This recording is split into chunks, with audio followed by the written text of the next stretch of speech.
అందరికీ మరణాత దేవుని యొక్క మహాకృపను బట్టి మరొకసారి దేవుని యొక్క దైవ గ్రంథంలోని సిలువ చరిత్రను గురించి యేసు ప్రభు యొక్క శ్రమల గురించి మనం నేర్చుకోవడానికి ప్రభు ఇచ్చిన ఆత్మీయ అవకాశంకి దేవునికి మహిమ కలుగును గాక.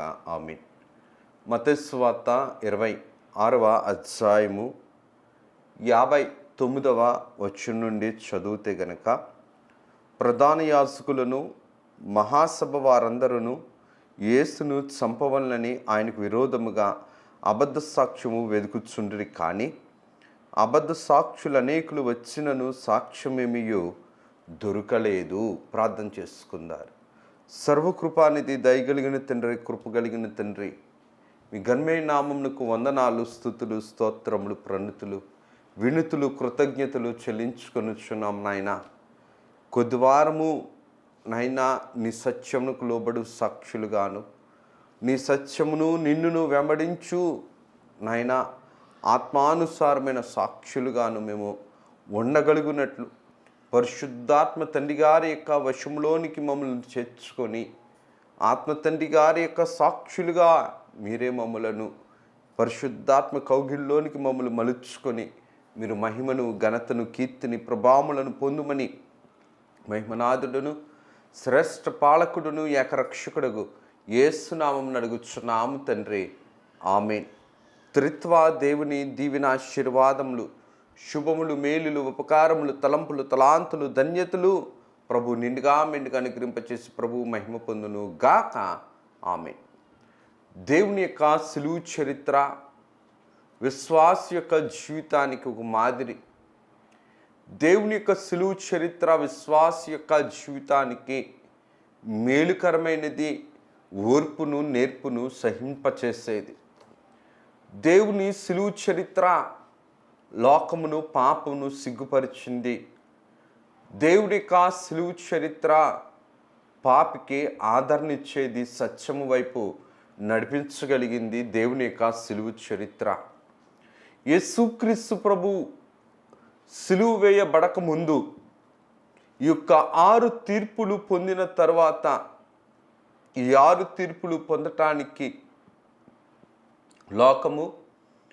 లోకములో ఉన్నటువంటి యూదులు, యూదా ప్రధానులు, యూదా యాజకులు, యూదా ప్రాంతపు ఆ యొక్క సన్హెడ్రిన్ సభ వారందరూ కూడా యేసుక్రీస్తు ప్రభు మీద అబద్ధపు సాక్షులను నిలువబెట్టి నేరస్థాపన చేయటానికి ఎన్నో ప్రయత్నాలు చేశారు. వాక్యంలో జాగ్రత్తగా మనం గమనించినట్లయితే గనక, అబద్ధ సాక్ష్యములు అనేకులు వచ్చినను సాక్ష్యమేమియు దొరకలేదు. అబద్ధ సాక్ష్యములు అనేకమైన వచ్చినను సరే యేసుక్రీస్తు ప్రభు నేరస్తుడు అని రుజువుపరచలేదు. పేతురు పత్రికలు మనం చాలాసార్లు చదువుకున్నాం. ఆయనలో ఏ కపటమును లేనివాడు యేసుక్రీస్తు, నోట మాట. ఎందుకు అసలు దైవ గ్రంథము ప్రకారము సాక్ష్యం అంటే ఏమిటి? సాక్ష్యము ఎవరికి సాక్ష్యము? దేనికి సాక్ష్యము? దేవుని యొక్క వాక్య ప్రకారము మనం చూడబడక ముందు, వాక్యము ప్రకారము కంటే ముందు అసలు సాక్ష్యము అను పదానికి అర్థం సత్యమును రుజువుపరచగలిగేది, సత్యమును నిరూపించగలిగేది సాక్ష్యం. సత్యమును సత్యముగా ధృవపరచగలిగేది, ధృవీకరించగలిగేది సాక్ష్యము. నిర్దోషముగా నడిపించగలిగేది సాక్ష్యం. నీతిమంతి వైపు నడిపించగలిగేది సాక్ష్యం. ఎందుకు ఈ మాటను నేను జ్ఞాపకం చేస్తున్నాననిసనంటే, బైబిల్ గ్రంథము ప్రకారము సాక్ష్యము అనగా మనము నిత్య జీవము దయచేసిన దేవుడు. ఎందుకు ఈ మాటను నేను జ్ఞాపకం చేస్తున్నాననిసనంటే, యోహాను గారు రాసిన మొదటి పత్రిక 5వ అధ్యాయము 10వ వచనం ప్రకారం చూడగలిగితే గనక, యోహాను పత్రిక మొదటి పత్రిక 5వ అధ్యాయము 10వ వచనం ప్రకారం చూస్తే గనక, సాక్ష్యమేమనగా దేవుడు మనకు నిత్య జీవమును దయచేసెను. చూడండి, జీవము దయచేయగలిగినది సాక్ష్యము. చీకటిలోనికి, చీకటి అపవాది స్థితిలోనికి నడిపించేది అబద్ధము.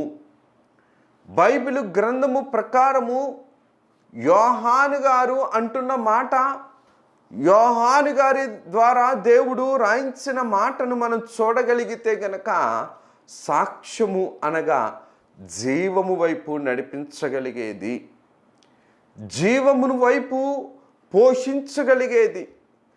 ఏ జీవము అనగా నిత్య జీవము దయచేసిన దేవునిని రుజువు చేయగలిగినది సాక్ష్యము. నిత్య జీవము కలిగిన దేవుని వైపు నడుచుట సాక్ష్య సంబంధము కలిగి ఉండటం. మనం కూడా మానవ జీవితంలో జాగ్రత్తగా మనం గమనిస్తే కనుక మంచి విషయానికి, చెడు విషయానికి, నిజానికి, అబద్ధానికి మధ్య ఉండేది సాక్ష్యం. సాక్ష్యము అబద్ధం వైపు వెళితే చీకటికరమైన పరిస్థితి. సాక్ష్యము నిజము వైపు వెళితే కనుక అది జీవము కలిగిన స్థితి. సాక్ష్యము అనగా నిత్య జీవము వైపు నడిపించగలిగేది సాక్ష్యము. బైబిల్ గ్రంథములో కూడా సాక్ష్యము అను మాటకు, సాక్ష్యము అను మనిషికి మిక్కిలి విలువ ఇవ్వగలిగింది బైబిలు లేఖనము. దేవుణ్ణి బట్టి చూడగలిగితే గనక యేసుక్రీస్తు ప్రభువు కూడా భూమి మీద దైవ కార్యమును చేయుచున్న మానవ శరీర రూపంలో ఉన్నంత కాలము కూడా పరలోకానికి యేసుక్రీస్తు ప్రభు సాక్షిగా ఉన్నారు. దేవుని యొక్క వాక్య ప్రకారము మనం చూడగలిగితే గనక బాప్తిస్మమిచ్చు యోహాను గారి యొక్క సాక్ష్యమును గురించి కూడా మనం చూడగలిగితే గనక, నా వెనుక వచ్చువాడు నాకంటే ప్రముఖుడు, నాకంటే మొదట ఉన్నవాడు, నేను చెప్పినది ఆయన గురించే అని ఎలుగెత్తి చెప్పాడు యోహాను గారు. బాప్తిస్మిచ్చు యోహాను గారి సాక్ష్యము ఏంటనిస్తారంటే యేసుక్రీస్తు ప్రభువుని గురించి చేస్తున్న సాక్ష్యము. అప్పటికి సిలువ వేయబడలేదు, అప్పటికి అద్భుతాలు, ఆశ్చర్య కార్యములు యెరూషలేము పట్టణంలో ప్రాచుర్యంలోనికి రాలేదు. కానీ బాప్తిస్మమిచ్చి యోహాను గారు అంటున్న మాట ఏంటనిస్తానంటే, నా వెనుక వచ్చువాడు నాకంటే గొప్పవాడనియు, నాకంటే ముందున్నవాడనియు, నాకంటే ఉన్నతమైన వాడనియు యేసుక్రీస్తు ప్రభువుని గురించి సాక్ష్యమిస్తున్నారు. యేసుక్రీస్తు ప్రభువుని గురించి బాప్తిస్మము తీసుకునేటప్పుడు పరిశుద్ధాత్మ తండ్రి గారే వచ్చి సాక్ష్యము చెబుతున్నారు. ఈయన నా ప్రియకుమారుడు, ఈయన యందు నేను ఆనందపడుచున్నాను, సంతోషపడుచున్నాను, ఉల్లాసపడుచున్నానని చెప్పి యేసుక్రీస్తు ప్రభువు కొరకు బాప్తిస్మమిచ్చు పొందుతున్న సమయముల్లో పరిశుద్ధాత్మ తండ్రి గారు వచ్చి సాక్ష్యము చెబుతున్నారు. యేసుక్రీస్తు ప్రభువుని గురించి ఆయన పశువుల పాకలో పుట్టినప్పుడు అయి ఉండొచ్చు. యేసుక్రీస్తు ప్రభు భూమి మీదకి వచ్చిన రోజులలో బాప్తిస్మమిచ్చి యోహాను గారు ఎలాగైతే సాక్ష్యమిస్తున్నారో, బాల్యంలో ఉండేటప్పుడు కూడా పరలోకంలో ఉన్న దేవదూతలు వచ్చి యేసుక్రీస్తు ప్రభువుని గురించి లోకరక్షకుడుగా, ఇదిగో లోకమంతటికి కూడా మహదానందము సంతోషకరము కలుగులాగున్న లోకమునకు రక్షకుడు పుట్టి ఉన్నాడని సాక్ష్యము చెబుతున్నారు. విన్న వాటిని, కన్న వాటిని, గ్రహించిన వాటిని నీతితో, యథార్థతతో, పరిశుద్ధతతో ప్రకటించుటే దేవుని కొరకు నిత్య సాక్ష్యకరమైన జీవితము మనం పొందగలిగే వారముగా ఉండగలుగుతాం. నిత్య జీవము పొందే సాక్ష్యము ఏమిటి అనిసినంటే యేసుక్రీస్తు ప్రభు. బైబిల్ గ్రంథములో, పాత నిబంధన గ్రంథంలో మనం చూడగలిగితే గనక మనకు కూడా కనబడుతుంది. కొద్దిమంది కోసం యేసుక్రీస్తు ప్రభు తన పనివారి విషయంలో, తన దాసుల విషయంలో, తన ప్రవక్తల విషయంలో యేసుక్రీస్తు ప్రభువు కూడా సాక్ష్యము చెప్పారు. మానవ నైజము కూడా ఏదో ఒక సమయంలో సాక్ష్యము అని అంటుంది. సాక్ష్యము అనగా ఇందాక మనం చెప్పుకున్న దాని ప్రకారం చూస్తే నిజమును రుజువుపరిచేది, నిజమును నిరూపించగలిగేది. ఎందుకు ఈ మాటను నేను జ్ఞాపకం చేస్తున్నాననిసనంటే, బైబిల్ గ్రంథమంతా కూడా దేవుని గురించి సాక్ష్యం చెబుతుంది. ఇశ్రాయేలు ప్రజలు కూడా దేవుని కొరకు సాక్ష్యము చెప్పవలసిన వారు. ఈ ఇశ్రాయేలీలు యేసుక్రీస్తు ప్రభువుని సిలువ వేయటానికి ఏ సాక్షులుగా నిలబడ్డారనిసంటే అబద్ధపు సాక్షులుగా నిలబడ్డారు. ఇశ్రాయేలీలు దేవుణ్ణి సిలువ వేయటానికి ఏ ఇశ్రాయేలునైతే దేవుడు ఐగుప్తు దేశం నుండి విడిపించి ఏర్పాటు జనాంగముగాను అబ్రహాము గారికి ఇచ్చిన వాగ్దానమును బట్టి ఏర్పాటులో ఉన్న ఇశ్రాయేలు సంతానముగాను దేవుడు కోడి పిల్లలను, కోడి తన రెక్కల క్రింద ఎలాగైతే కాపాడుతుందో అంతకంటే శ్రేష్టముగా కాపాడుకుంటూ వచ్చిన ఈ ఇశ్రాయేలు ప్రజలు కాపాడిన దేవుని వైపు కాకుండా లోకము వైపు నిలవబడి దేవుని వైపు అబద్ధపు సాక్షులుగా నిలబడుతున్నారు. ఇది ఎంత నేరము, ఎంత పాపము, ఎంత దోషము దేవునికి మనం లెక్కప్ప చెప్పుకోవలసిన వారమై ఉన్నాం. ఎందుకు ఈ మాటను నేను జ్ఞాపకం చేస్తున్నాననిసరంటే, దేవుని యొక్క వాక్యమే మనకు చెబుతుంది, లేని వార్తను పుట్టించకూడదు, అబద్ధపు సాక్ష్యమును పలుకుటకై దుష్టునితో నీవు కలియకూడదు. నిర్గమకాండము 23వ అధ్యాయము 1వ వచనంలో చూస్తే కనుక, నిర్గమకాండము 23వ అధ్యాయము 1వ వచనంలో చూస్తే, లేని వార్తను పుట్టించకూడదు, అన్యాయపు సాక్ష్యమును పలుకుటకై దుష్టునితో నీవు కలయకూడదు. ప్రజలేమో దేవుని ప్రజలు, వీరు చెప్పుకుంటున్న మాట కూడా అబ్రహాము సంతానమని వీరు చెప్పుకుంటున్నారు. కానీ దేవుడే శరీర రీతిగా భూమి మీదకి వచ్చినప్పుడు దేవుని వలన ఉపకారమైతే పొందారు, కానీ దేవుని వలన పరలోక సంబంధమైన స్థితిని వారు సంపాదించుకొనలేను ఆలోచన లేకపోవటాన్ని బట్టి ఈ ఇశ్రాయేలీలు ఎక్కడ తిరిగారనిసరంటే అబద్ధపు వైపు తిరిగారు, దుష్టులతో తిరిగారు, అన్యాయపు వైపు తిరిగి అన్యాయపు సాక్షులుగాను అబద్ధపు సాక్షులుగాను ఇశ్రాయేలు ప్రజలు మార్చబడిపోయారు. కారణం ఏంటంటే అబద్ధానికి జనకుడు అపవాది. అబద్ధానికి జనకుడు అపవాది. ఎందుకు ఈ మాటని నేను జ్ఞాపకం చేస్తానంటే, నీ పొరుగువాని మీదే సాక్ష్యము, అబద్ధపు సాక్ష్యము పలుకకూడదని ద్వితీయోపదేశకాండము 5:20లో రాయిస్తే, పొరుగువాని మీద అబద్ధ సాక్ష్యము తర్వాత సంగతి దేవుని మీదే అబద్ధపు సాక్ష్యము పలుకుతున్నారు వీరు. దేవుని మీద, దేవుని పనుల మీద, దేవుడు మాట్లాడిన మాటల మీద, దేవుడు ప్రకటించిన ప్రకటనల మీద వీరు చేస్తున్న ప్రతి పని కూడా ఎటువంటిది అనిసనంటే అబద్ధకరమైన పని.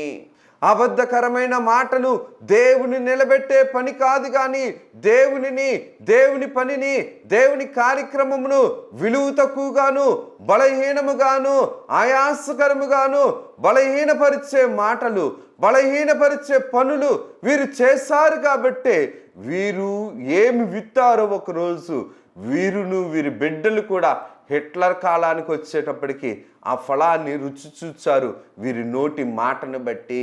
ఎందుకు ఈ మాటను నేను జ్ఞాపకం చేస్తున్నాననిసరంటే, యేసుక్రీస్తు ప్రభువుని నేరస్తునిగా కోర్టులో నిలబెట్టారు, నేరస్తుడిగా సమాజ మందిరంలో నిలబెట్టారు, నేరస్తుడిగా ప్రధాన యాజకుల ముందు నిలబెట్టారు, నేరస్తుడిగా రాజు ముందు నిలబెట్టారు, నేరస్తుడిగా గవర్నర్ ముందు నిలబెట్టారు, నేరస్తుడిగా ఏ అద్భుత కార్యాలైతే చేశారో, ఎంతమంది ప్రజల ముందు అయితే నిలబెట్టారో ఆ మహాసభ ముందు కూడా యేసుక్రీస్తు ప్రభువుని నేరస్తుడిగా నిలవబెట్టారు. నేరస్తుడిగా అయితే నిలవబెట్టారు, కానీ నేరాన్ని మాత్రం రుజువుపరచలేకపోయారు. కారణం ఏంటనిసనంటే, ఏమన్నా మనం అబద్ధమాడినా సరే, లోకంలో సామెత ఉంటుంది, అబద్ధమాడితే కనుక అతుక్కున్నట్టు ఉండాలట, లోకపు సామెత.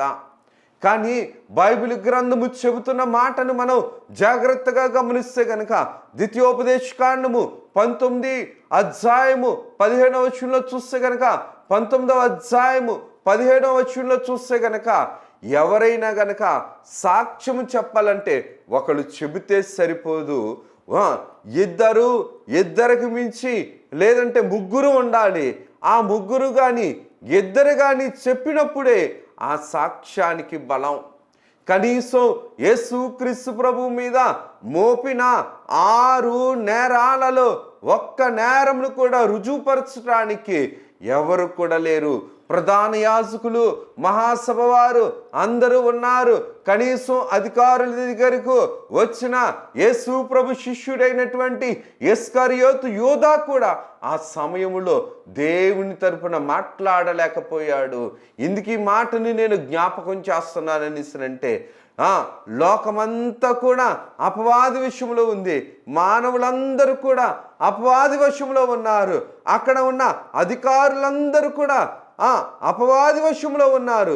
అపవాది వశంలో ఉన్న అధికారులు, అపవాది వశంలో ఉన్న లోకము, అపవాది వశంలో ఉన్న ప్రజలు, అపవాది వశంలో ఉన్న ఆ యొక్క దేవాలయము అంతా కూడా ఏమైందంటే యేసుక్రీస్తు ప్రభుకి స్థానం ఇవ్వలేకపోయింది.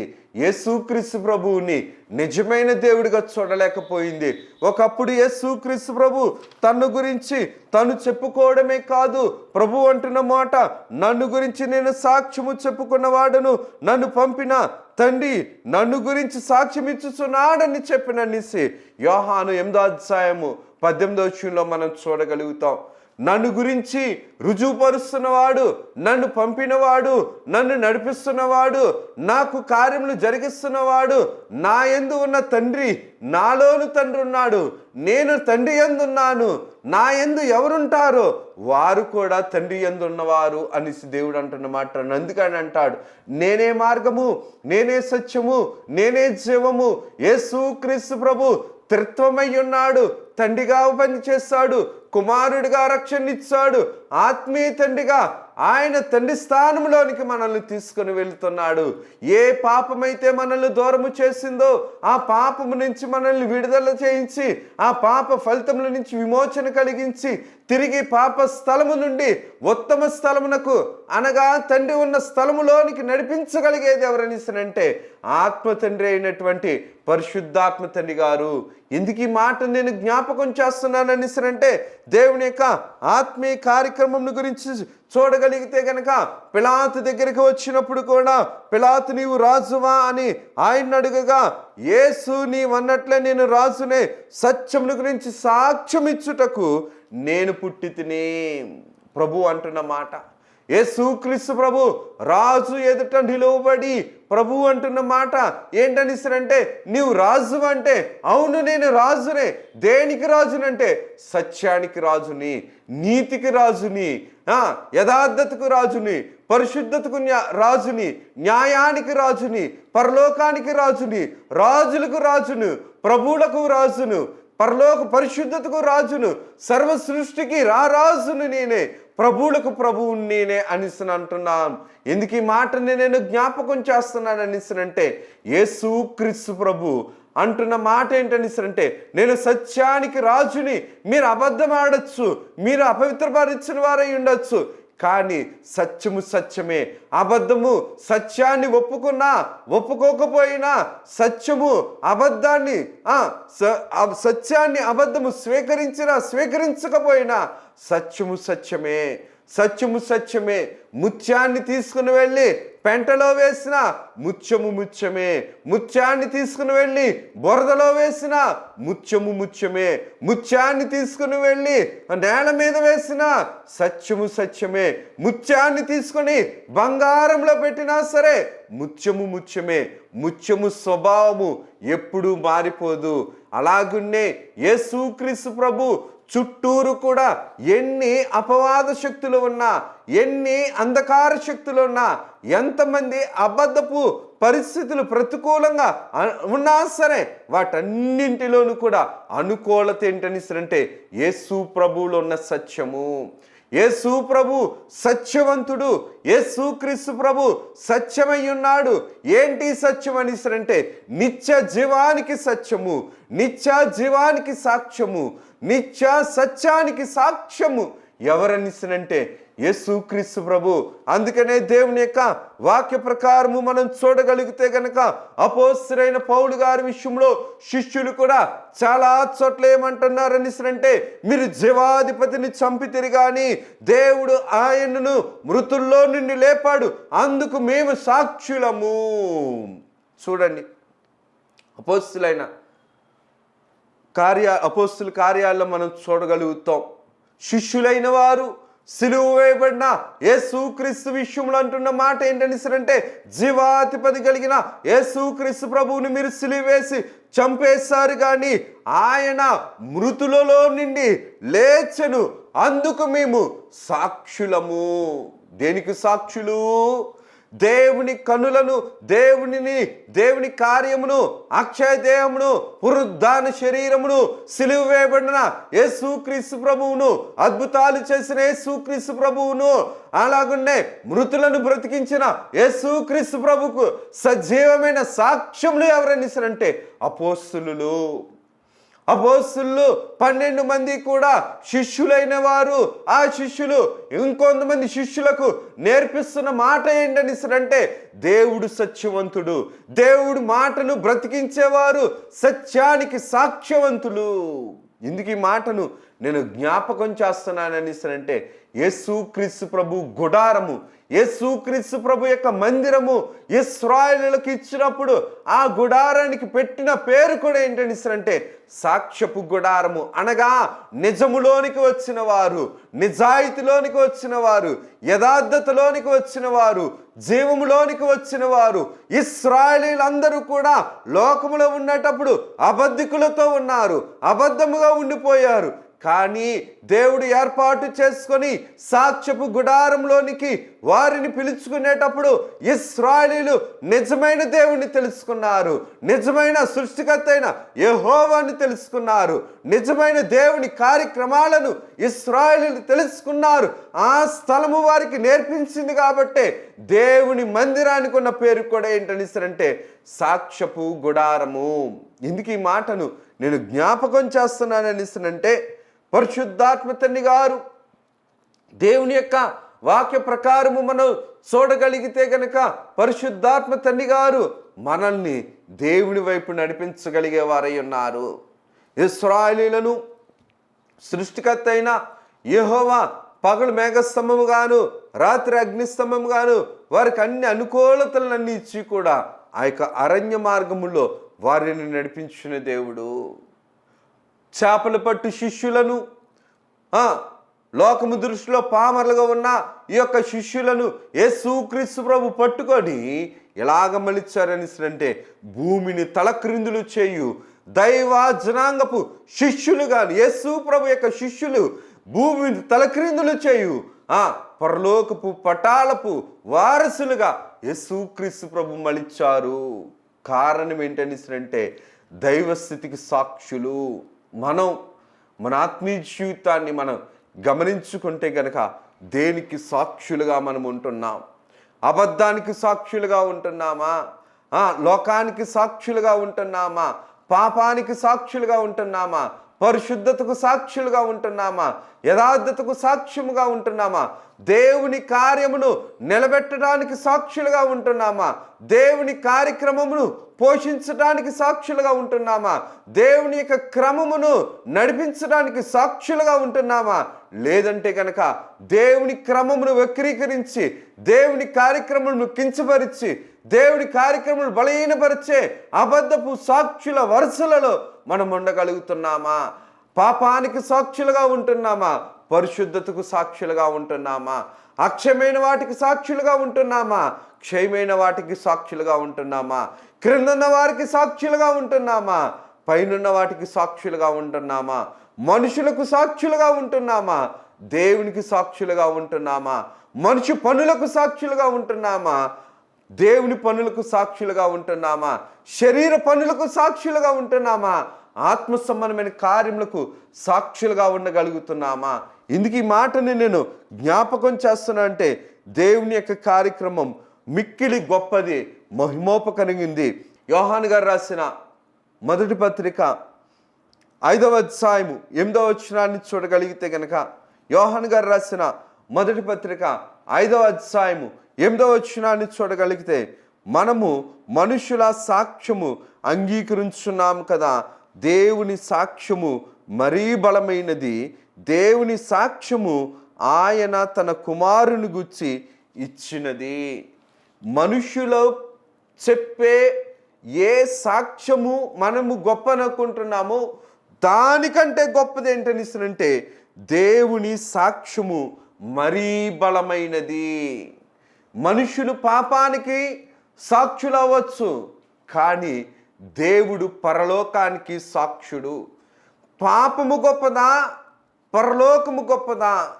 మనుషులు చెప్పే మాటలు గొప్పవా? దేవుని మాట సాక్ష్యకరమైనది.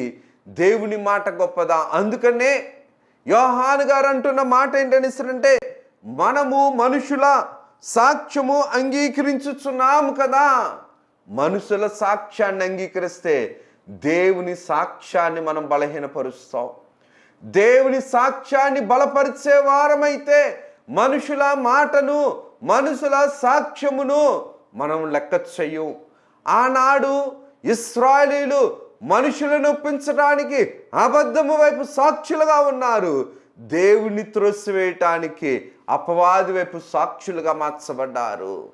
12 మంది శిష్యులు కూడా యేసుక్రీస్తు ప్రభు సిలువ వేయబడిన శ్రమలు చూశారు.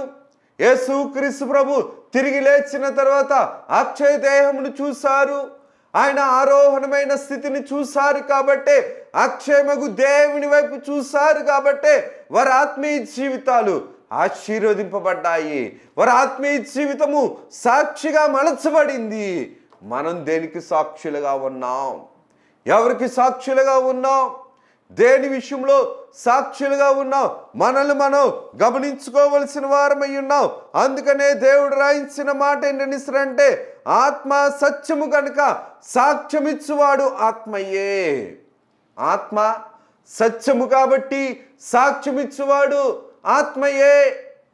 దేవుడు అంటున్న మాట ఏంటంటే, పరిశుద్ధాత్మ గురించి సాక్ష్యము చెప్పేవాడు పవిత్రమైన ఆత్మ కలిగిన వాడు. పరిశుద్ధాత్మ గురించి రుజువుపరిచేవాడు, యేసుక్రీస్తు ప్రభువుని గురించి రుజువుపరిచేవారు, యేసుక్రీస్తు ప్రభు యొక్క పనిని బలపరిచేవారు, యేసుక్రీస్తు ప్రభు యొక్క సేవను మహిమకరంగా నడిపించేవారు, యేసుక్రీస్తు ప్రభు యొక్క కార్యక్రమములను బహుమికిలి ఆత్మీయ జీవితంలో ఫలభరితంగా నడిపించేవారు. పరిశుద్ధాత్మ తండ్రి గారి కోసం సాక్ష్యం ఇచ్చేవారు. పరిశుద్ధాత్మ తండ్రి గురించి సాక్షులుగా ఉన్నామా? పాపానికి, లోకానికి దాసులు కలిగిన మనుషులకు సాక్షులుగా ఉన్నామా? మనకు మనం గమనించుకోవలసిన వారమై ఉన్నాం. ఎందుకు ఈ మాటని నేను జ్ఞాపకం చేస్తున్నానంటే, దేవుని కుమారు యందు విశ్వాసముంచునివాడు తనలోనే ఈ సాక్ష్యము కలిగి ఉన్నాడు. దేవుని నమ్మనివాడు ఆయన తన కుమారుని గురించి ఇచ్చిన సాక్ష్యము నమ్మలేడు. యేసుక్రీస్తు ప్రభువుని మనము నమ్మగలుగుతున్నాం, ప్రకటించగలుగుతున్నాం, వివరించగలుగుతున్నాం, చెప్పగలుగుతున్నాం, ప్రయాసపరచగలుగుతున్నామంటే మనలో దేవుని ఆత్మ ఉండాలి. మనలో దేవుని ఆత్మ ఉన్నప్పుడే, మనలో దేవుని తలంపు ఉండేటప్పుడే, మనలో దేవుని ఆత్మ పనిచేస్తుండేటప్పుడే దేవుడు పలికిన మాటను మనం పలకగలుగుతాం. దేవుడు చెప్పమన్న మాటను మనం చెప్పగలుగుతాం. పాపము ఉండేటప్పుడు ఎంతసేపు మనం పాపమును ప్రకటించినా సరే మన నోట పరిశుద్ధత రాదు. ఎన్ని పాపపు మాటలు మాట్లాడినా, ఎన్ని పాపపు సాక్ష్యములు చెప్పినా సరే పరిశుద్ధత రాదు. పరిశుద్ధత రాదు. పరిశుద్ధకరమైన దేవుడు అంటున్న మాట, నేను పరిశుద్ధుడినట్లు మీరును పరిశుద్ధులయ్యుండుడి. అందుకనే దేవుడు అంటున్న మాట, యేసుక్రీస్తు ప్రభువును ఒప్పుకున్నవాడు దేవుని ఆత్మ కలిగిన వాడు.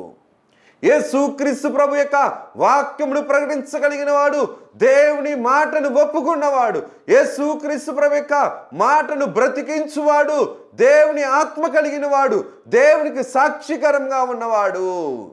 యేసుక్రీస్తు ప్రభు యొక్క కార్యము మహిమోపకరిగింది. అందుకనే ప్రకటన గ్రంథంలో సత్య సాక్షి అయిన యేసుక్రీస్తు ప్రభు గురించి వ్రాయబడి ఉంటుంది. సత్య సాక్షి అయిన అంటే సత్యానికి సాక్ష్యం, అంటే సత్యానికి జీవము పోసినవాడు, జీవములో అబద్ధము లేకుండా చేయగలిగిన వాడు సత్య సాక్షి. సత్యానికి జీవము ఇవ్వాలి. సత్యాన్ని చంపేస్తే ఇంకా అదేమి సాక్ష్యం అవుతుంది? సత్యాన్ని చంపేస్తే, సత్యానికి జీవము లేకుండా చేస్తే అది సత్య సాక్ష్యం అవుతుందా? అవ్వదు కదా. నిజాన్ని బ్రతికించేది సాక్ష్యం, నిజానికి జీవమునిచ్చేది నిజమైన సాక్ష్యం, అదే సత్య సాక్ష్యం.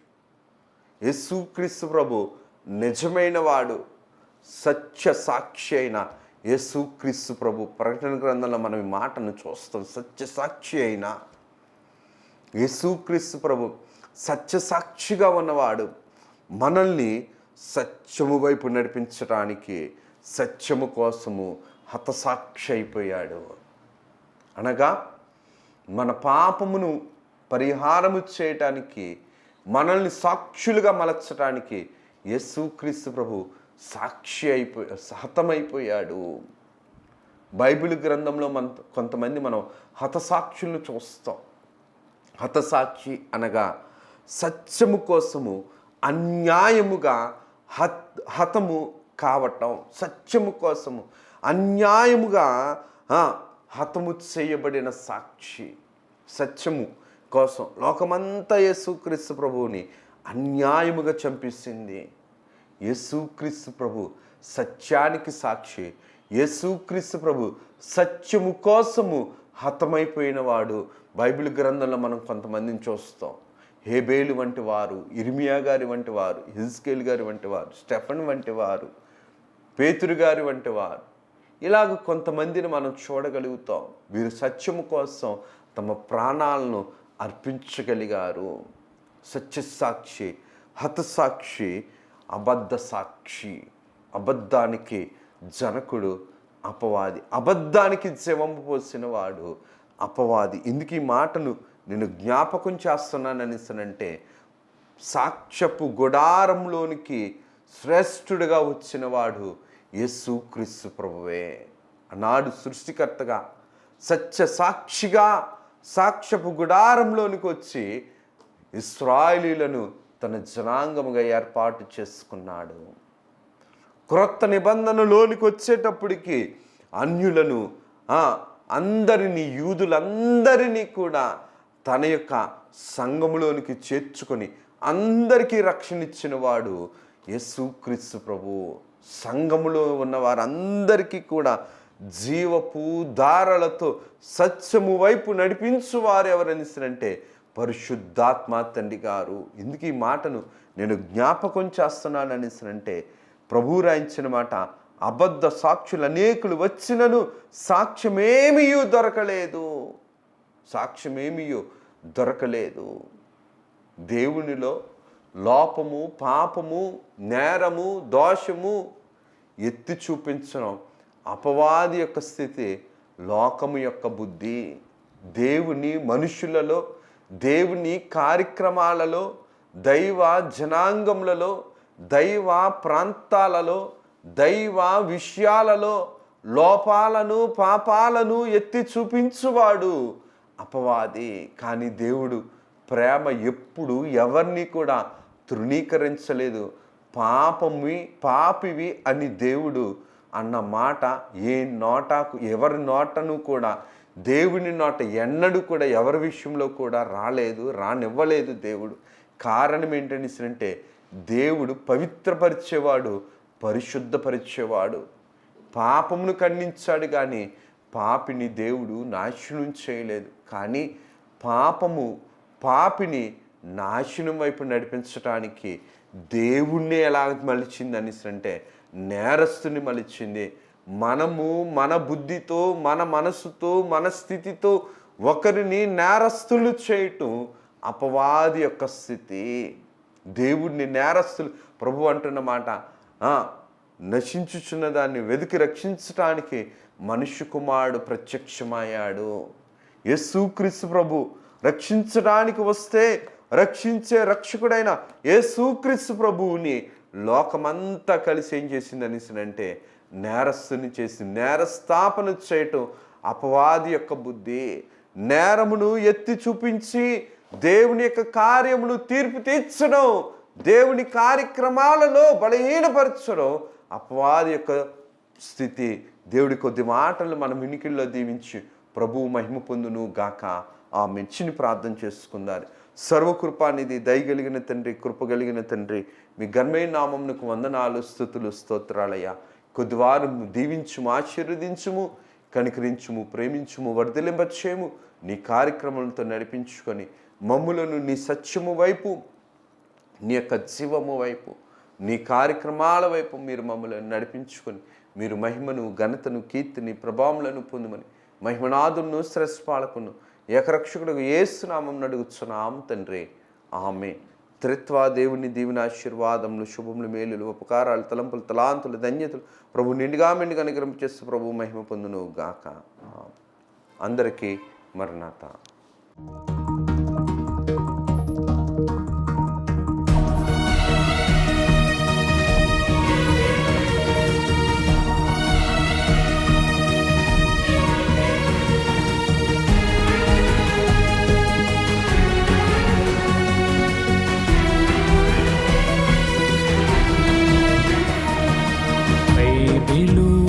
ప్రకటన అయలు పరచిన ప్రకటన,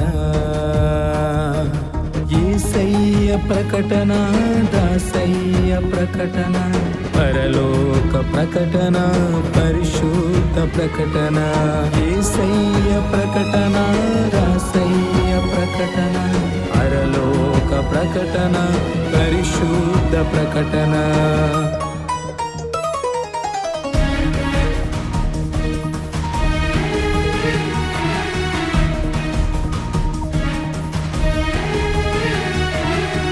ప్రకటన బైబిలు ప్రకటన అయలు పరచిన ప్రకటన, విమలాత్మ ప్రకటన, విజయాత్మ ప్రకటన, విశ్వాసికి ప్రకటన, విజ్ఞాపన ప్రకటన, విమలాత్మ ప్రకటన, విజయాత్మ ప్రకటన, విశ్వాసికి ప్రకటన, విజ్ఞాపన ప్రకటన. ప్రకటన బైబిలు ప్రకటన బయలు పరచిన ప్రకటన.